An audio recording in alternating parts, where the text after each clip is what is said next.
Hello and welcome, ladies and gentlemen. You're watching the news live from SABA Satellite Channel. In our top stories tonight, Prime Minister launches comprehensive government institutional reform.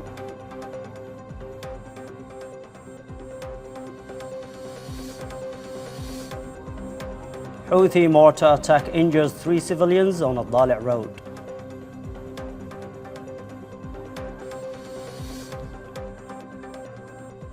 Rights group documents 4,651 Houthi violations against religious communities.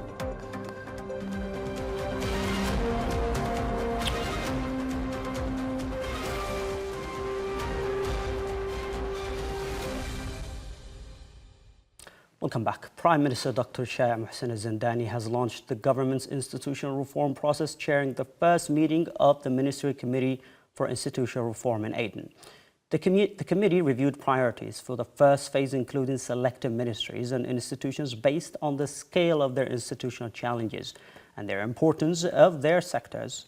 The program will address organizational structures, overlapping mandates, human resources development, legislation and regulations, digital transformation, and the integration of institutional, administrative, and financial reforms. Zindani said institutional reform is essential to restoring the effectiveness of the state after years of war-related disruptions to structures, legislation, human and financial resources, decision-making, and public services. The Prime Minister directed the committee to accelerate implementation and move from diagnosis and planning to practical reform, with the ultimate goal of building a more efficient, transparent, and accountable government capable of protecting public resources and restoring citizens' confidence in state institutions. The government is working to strengthen institutional dialogue and partnership with private sector as part of efforts to address economic challenges, improve the business environment, and support investment and job creation. Speaking at a coordination meeting in Aden, Industry and Trade Minister Dr. Mohammed Al-Ashwal said the government views the private sector as a key partner and driver of productive commercial and investment activity. He called for moving beyond an exchange of demands toward joint efforts to develop practical economic solutions and policies.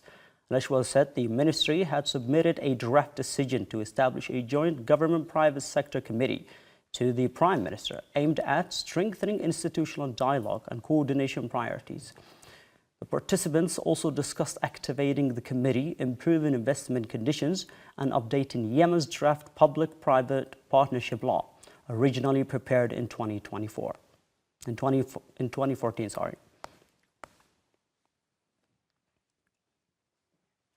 The government is also moving to strengthen food security by improving the nutritional quality of flour and expanding the country's strategic storage capacity. At a meeting in Aden chaired by Deputy Industry and Trade Minister Salim Al-Wali, government representatives reviewed quality standards and technical requirements for flour, with a focus on improving its nutritional value through natural resources rich in vitamins, minerals, and dietary fiber. The meeting agreed to establish a joint committee to assess flour quality standards, storage requirements, and technical specifications aligned with national standards. Officials also stressed stronger coordination among government agencies to improve food safety, consumer protection, and storage systems. Al-Wali also said the ministry is working to develop food security infrastructure by establishing soils and warehouses and government-held govern rates in partnership with the private sector and development partners. The initiative aimed to increase storage capacity, strengthen strategic reserves, and help ensure a stable supply of essential commodities.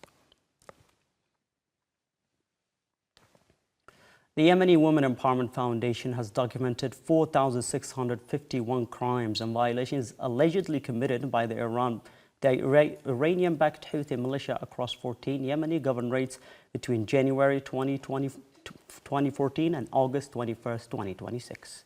In a report issued ahead of the International Day of Remembrance for Victims of Violence Based on Religion or Belief, the foundation said the documented violations included the killing of 311 people, injuries to 231 others, and the abduction and detention of 679 people, including 143 subjected to torture. The report also documented the forced appointment of 938 Houthi-affiliated imams and preachers, the conversion of 491 mosques into military barracks, and the use of 114 mosques as operational rooms. It further recorded the seizure of mosque libraries and religious endowments. The foundation called for a release of detainees and end to militarization of mosques and international mechanisms to document violations and hold those responsible accountable.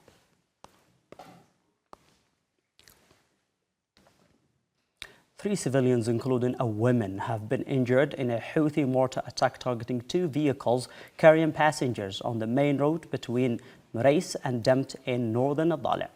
According to local sources cited by September Net, a mortar shell fired by the Houthi militia struck the vehicle as they were carrying passengers traveling from Sana'a toward the interim capital Aden.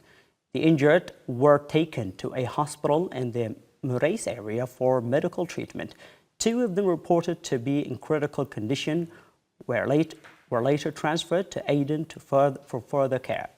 Witnesses said the attack caused panic among passengers and other road users who came under fire while traveling along the public highway. The incident adds to reported attacks affecting civilian movement in line area, raising further concerns over the safety of travelers using roads near active front lines.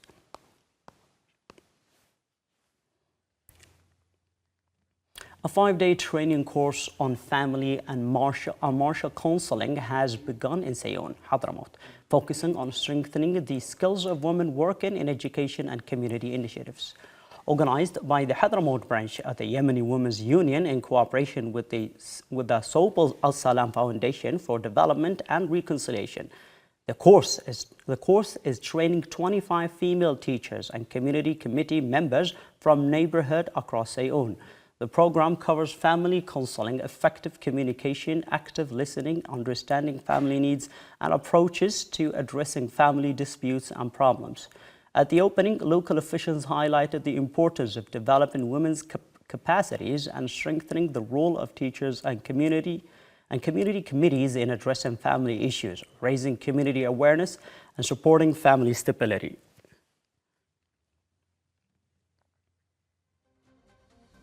That brings us to the end of tonight's bulletin. Follow us for more updates.